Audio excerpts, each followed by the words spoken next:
What's up guys, it's Sam here at Cycle Technology, back with another video. It's been a little while since we made one, but today we're going to be unboxing my good friend and colleague Neil's brand new Trek Top Fuel. Let's rip this baby open and see what we've got inside.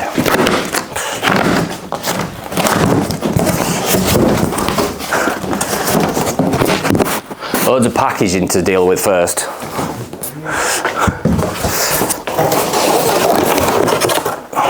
All recyclable packaging though, it's always a good thing.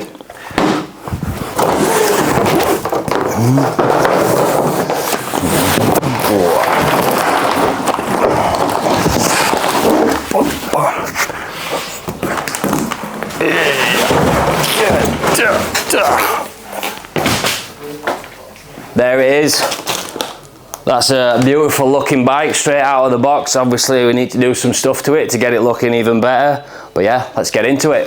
So we've got the Top Fuel up in the stand. We're going to talk a little bit about this bike and why Neil went for it. Neil tells me that he had the original Slash when it first came out with 29-inch wheels on for the first time. And he says that this Top Fuel has the same geometry as that Slash, and that Slash back then was considered like pretty hardcore for its time. So yeah, pretty slack geometry on this more modern bike. It's got a 4-position MinoLink chip on the shock here, which we'll talk a little bit more in detail about. It allows you to change the riding positions so that you have a higher bottom bracket and slacker head tube, or the exact opposite of that. So that's 2 options, and then within that there's another 2 options where you can make your rear suspension more or less progressive as you see fit. This particular model is quite high spec, such as Neil's taste. It's not quite as he would have it though. He is going to make some upgrades to it. We're going to have a little look at what those upgrades are going to be, and then make a later video showing you what the bike looks like once he's made those upgrades. One thing I found when I was unboxing this, which is just mind-blowing to me, is that Trek no longer use forced pie plates on their bikes. They include it in the box if you want to put one of these on, to be honest with you, I can't think of any reasons why anyone would ever want to do that, so that's good. Saves me a job. And finally, let's reveal handlebars. Pretty sure it's got a 1-piece RSL carbon bar and stem. Yeah, it does.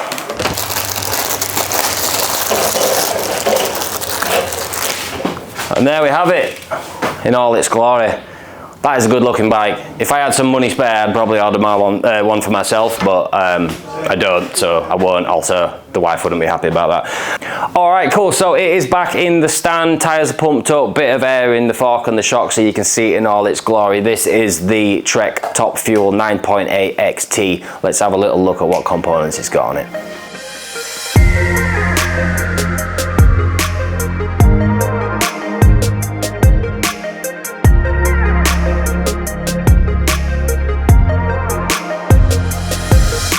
So as the name suggests, the Top Fuel 9.8 XT comes with XT components on it. Neil sprung for the XT specifically over the SRAM Axis because he's a retro grouch and he doesn't like things with batteries in them. So this is all the cable pull stuff, but it still works as sound as anything else out there. It's got XT shifter, crankset, chain, cassette and rear derailleur. It's a 1x12 setup naturally. The wheels it's got on it, it's got the Bontrager Line Comp 30, which are a solid trail wheel. Let's have a look and see what else it's packing. So let's move to the middle of Neil's beautiful new bike. It's got a Bontrager dropper post with 170mm of drop. That's insane. Look at that. It comes with a RockShox Deluxe Ultimate shock on it. It's got some frame storage inside here, as you've seen before. Pop the little cover off, and inside there you can put inner tubes and tools, or just fill it with snacks like I would do. We're also going to talk a little bit about this MinoLink, which I mentioned at the beginning of the video. As I said, it's got 4 different settings. You've got 2 in low mode and 2 in high mode, but we'll talk a little bit more about those in a minute. And to the front of this glorious cycle, we've got the RSL carbon bar and stem. It's got a RockShox Pike Select Plus fork on it and some super powerful XT 4-pot brakes, again, naturally. So the Trek Top Fuel's pretty high-end trail bike. What exactly makes it what it is. It's got 130mm travel forks at the front and 120mm travel at the rear, which you can up to 130mm if you add a shock with a 5mm extra stroke length on it. The minnow link, like I mentioned, is you can have it in 4 different settings. So you can have it in high and low, which will adjust your bottom bracket height and your head tube angle, and you can also make the shock stroke more or less progressive. If you had this bike and you found that you prefer going uphill more than you do going down, and that's where the emphasis on your riding is, you can tune this bike to accommodate that. If your riding style is the reverse of that and you want it to be more stable on the downhills, for instance, you can use this minnow link and adjust the settings there to make it that. So as much as this bike looks and is badass straight out of the box, Neil's a particular man with particular tastes, so he's got a bunch of upgrades that he's going to put on this bike. So we're going to talk through a little bit about what Neil's going to do to this bike, and we'll follow it up with another video, what it feels, what it looks like and what it rides like once he's made those upgrades. So as I've mentioned,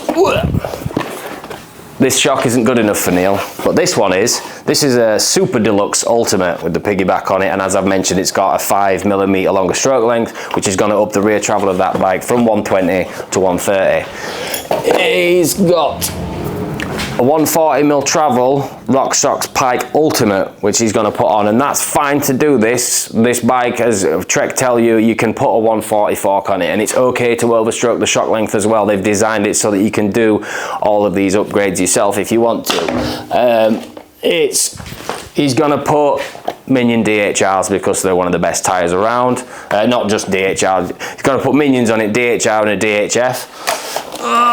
And these super cool E-clap BMX pedals, which obviously are from the BMX world, but they look absolutely rad, and I'd love to have those on my mountain bike as well.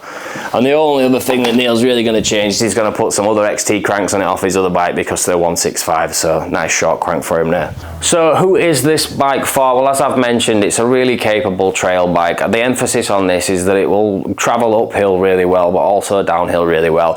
If you're the type of rider that's going to big bike parks every weekend, then probably you're going to want something like the Slash, but the reality is that most of us live near trails that look nothing like a bike park, and although there might be jumps and drops and burns and stuff like that, this is going to be more than capable, and you're also going to enjoy going uphill as well because it's been designed to do that. It's a great climber, it's a great descender, it's a great all-round trail bike.